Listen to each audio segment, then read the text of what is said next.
그분과 재혼했을 때는 정말 행복해질 줄 알았어요. 55세인 제 입장에서는 여러 해 동안 혼자 지냈던 아들도 있지만 이제는 멀리 떨어져 살아서 의지하기가 어려웠거든요. 결혼식 때 많이 도와주지도 않았고 돈 문제로 아들에게 기대고 싶은 마음도 없었어요.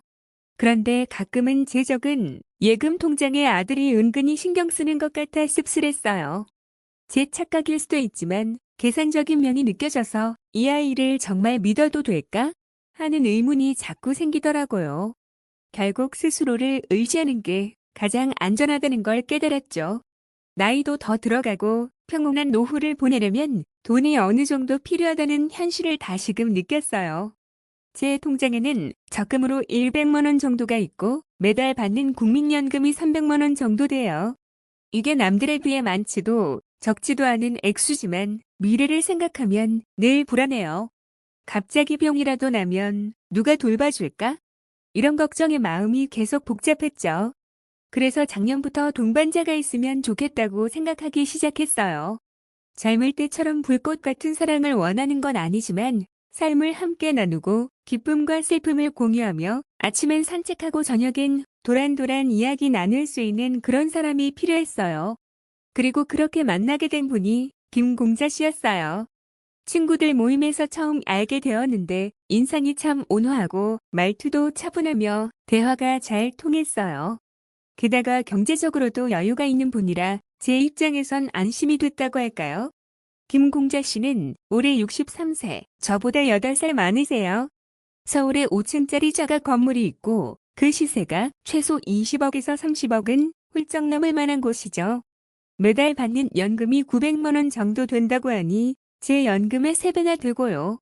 게다가 건물 2층을 세주어 임대료 수입도 꽤 되더라고요. 아드님은 부산에서 사업체를 운영하며 잘 지낸다는데 경제적 지원이 필요 없는 정도가 아니라 오히려 매달 100만 원씩 아버지께 용돈을 드린다고 해요. 한마디로 돈 걱정이 전혀 없는 사람이었어요. 그런데도 그분의 성품이나 대화 내용이 저하고 잘 맞아서 이분이라면 인생 후반을 함께 향행 되겠다 싶은 생각이 들었죠. 책 읽기를 좋아하고 클래식 음악, 미술에도 관심이 많아서 저 역시 대화를 해보면 시간 가는 줄 모를 정도였어요. 그렇게 몇 달간 만나는 동안 하루하루가 외롭지 않았어요. 늘 안부를 챙겨주고 좋은 식당에도 데려가주고 가보지 못했던 예금 장소에도 같이 가주셨죠. 대부분 그분이 계산을 다 해주셨는데 오랜만에 누군가의 따뜻한 배려와 관심을 받으니 정말 감격스러웠어요. 몇 달간 교제하면서 이분에게는 큰 단점이 없어 보였어요. 이렇게 좋은 분 놓치면 안 되겠다. 내 나이도 더 기다릴 여유가 없다 싶어서 결혼을 결심했어요. 결혼식 날에는 그야말로 희망에 가득 차 있었죠. 오래된 외로움 끝에 드디어 가족이 생기고 날 배려해주는 사람이 곁에 있고 인생 마지막까지 함께할 동반자를 얻었다고 믿었어요. 그런데 이게 큰 착각이었어요. 결혼 후 불과 몇 주 만에 저는 후회하기 시작했어요. 결혼 전과는 완전히 다른 사람이 돼 있었거든요. 같이 행복을 나누겠다던 분이 다른 사람이 된 듯 상상도 못한 방식으로 절 간섭하고 통제하려 들었어요. 결혼 전에는 늘 제 의견을 존중해주고 두 사람이 함께 모든 걸 나누고 서로 걱정하지 않는 게 행복한 가정이다. 편하게 생각해도 되라고 말했었어요. 그런데 막상 결혼하고 나니 작은 쇼핑부터 친구 만나러 가는 일까지 전부 허락을 구해야 해요. 싫다고 하면 못하고 좋다고 해야 겨우 할 수 있죠. 처음엔 서로 생활 패턴을 맞추려는 건가 하고 넘겼는데 이게 공유가 아니라 지배라는 걸 곧 깨달았어요. 집안일도 마찬가지예요. 결혼 전에 절대 당신을 가사 도우미처럼 부리지 않겠다. 함께 책임 나누자라는 달콤한 말을 했지만 실상은 달랐어요. 결혼 첫 주부터 거의 돕지 않았고 새끼 식사를 제가 모두 준비해야 했죠. 그 자체가 힘든 건 아니었지만 문제는 이분이 늘 제 요리를 꼬치꼬치 흠잡고 간섭한다는 거예요. 오늘은 왜 이렇게 간이 싱겁냐? 밥이 너무 물렁하다. 다음부터 조심해라. 이런 식으로 매번 비판을 듣다 보니 점점 위축되더라고요. 게다가 빨래나 청소도 전부 제 몫인데 특히 본인 옷은 고가라서 세탁기에 돌리면 안 된다며 손빨래를 고집해요. 뭐 옷 몇 개 손빨래 정도야. 했지만 시간이 지날수록 이분은 절 함께 사는 아내가 아니라 무급 가사 노동자로 대하는 느낌이 강했어요. 그보다 더 지치는 건 그의 태도였어요. 제가 집안을 닦고 있으면 옆에서 지켜보며 지시만 해요. 그걸 그렇게 닦으면 깨끗해지겠어? 세로 방향으로 닦아야지. 뭔가 조금만 남아있어도 아직 더럽잖아. 똑바로 해. 라고 다그치고요.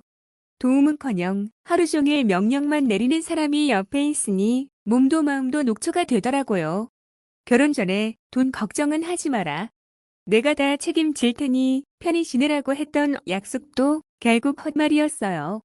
생활비로 매달 100만 원만 주는데 서울에서 둘이 살기엔 턱없이 부족하잖아요. 그것도 모자라서 모든 지출을 꼼꼼히 적어보고 하라고 요구해요. 이쯤 되면 저는 우리는 부부인데 왜 날 남처럼 대하지? 하는 서운함과 수치심까지 들었어요. 생활비를 좀 늘려달라고 하면 너는 씀씀이가 크다. 100만 원이면 충분하지 않냐 하면서 무조건 제 탓만 해요. 그런데 정작 본인은 고급 과일이나 즘 귀한 식자재를 사와서 혼자만 먹으려고 따로 숨겨두곤 해요. 결혼 전에는 가족끼린 숨길 게 없다며 늘 환하게 웃던 분이 이제는 자기 돈으로 사온 건 절대 저와 나누지 않아요. 대신 제 물건이나 음식은 스스럼 없이 가져다가 주변 사람에게도 나눠주더라고요. 너무나 이중적이라 정말 정이 뚝 떨어졌어요. 이렇게 불평이 쌓였어도 저는 3개월 동안 참았어요. 그러던 어느 날 결국 폭발할 일이 생겼어요.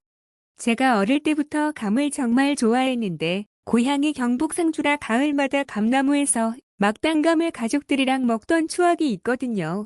서울로 올라온 뒤에는 감이 너무 비싸 쉽게 못 사 먹었죠. 어느 날 상주에 사는 지인이 10kg짜리 감 한 박스를 보내줬어요. 저는 그 박스를 열자마자 너무 기뻐서 어린아이처럼 좋아했어요. 반짝반짝 주황빛이 도는 탐스러운 감을 하나 깎아 먹어보니 옛날 그 달콤하고 부드러운 맛이 살아있는 거예요. 조금 맛보다가 급한 일이 생겨 잠시 외출했는데 집에 돌아와 보니 감박스엔 2개만 남아있었어요. 처음엔 도둑이 들었나 싶었어요. 근데 집안에 설치된 카메라를 확인했더니 범인은 다름 아닌 남편이었어요.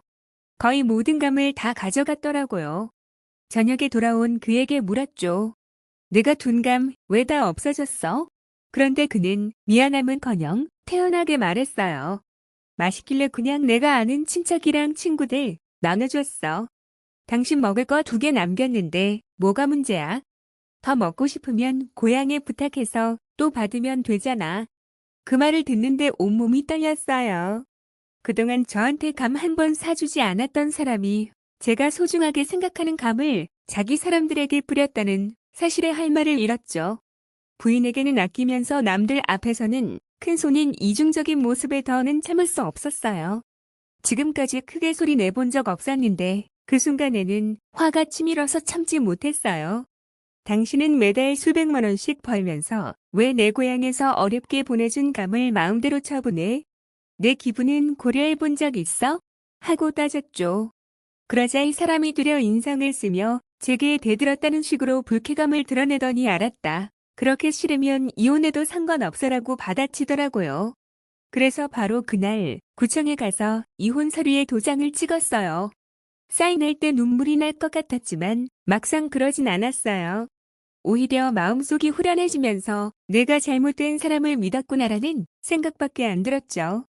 건물 몇 채를 가지고 있든 연금을 많이 받든 그런 건 제 행복과 상관이 없었어요. 서류 정리하자마자 짐을 챙겨서 제가 원래 살던 조그만 집으로 돌아왔어요. 돌아오는 길에 과일 가게를 지나쳤는데 감이 잔뜩 쌓여 있는 거예요. 그래서 그냥 한 박스를 샀어요. 이젠 누구 눈치 볼 것도 없고 제가 먹고 싶으면 제 돈으로 사 먹으면 되니까요. 이번 결혼은 정말 쓰라린 교훈으로 남았어요. 결혼 전 김공자 씨는 멋진 말을 참 많이 했죠. 행복한 가정, 함께 나누는 삶, 외롭지 않은 노후 같은 환상을 보여줬지만 결혼 후엔 말과 행동이 완전히 달라질 수 있다는 걸 뼈저리게 깨달았어요. 물론 모든 남성이 이 사람 같지는 않을 거예요. 하지만 이제 또 누군가를 만날 시도하고 싶지는 않아요. 제게는 그럴 만한 에너지가 남아있지 않거든요. 미래를 위해 누군가에게 기대기보다 그냥 제가 저를 챙기는 게 더 낫다는 결론을 내렸어요. 저는 올해 55세지만 아직 그렇게 늙지도 않았고 일을 할 수 있는 건강도 있어요. 남은 시간에 알바든 뭐든 해서 수입을 더 마련하고 이미 받는 연금 300만 원과 합쳐 넉넉히 살 수 있도록 준비할 생각이에요. 여행도 가고 싶고 예전에 관심 있었지만 바빠서 못 해본 취미도 찾아보려 해요. 다도나 서예 같은 것도 배우고 싶고요. 이젠 제 인생은 누구와도 얽히지 않고 저를 위해 쓰고 싶어요. 그리고 또 한 가지 중요한 걸 깨달았어요. 자식이든 배우자든 기대치를 너무 높이 두지 않는 게 좋다는 거예요.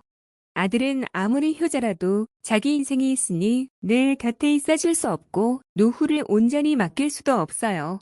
배우자는 결혼 전에 천사가 따로 없어도 결혼 후에 어떻게 바뀔지 장담할 수 없고요.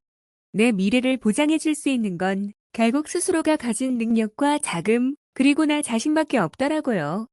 그래서 이제는 타인에게 뭘 기대하는 걸 그만두기로 했어요. 제가 원하는 삶을 스스로 만들어 갈 거예요. 혼자 살아도 충분히 행복하고 평온할 수 있다고 믿습니다. 오늘 이야기를 들어주셔서 정말 감사해요. 이 얘기를 듣고 공감이 되셨다면 댓글에 1번 아니면 2번을 남겨주시면 좋겠네요. 채널 구독과 알림 설정도 부탁드리고요. 앞으로도 서로의 삶에 도움되는 이야기로 찾아오겠습니다.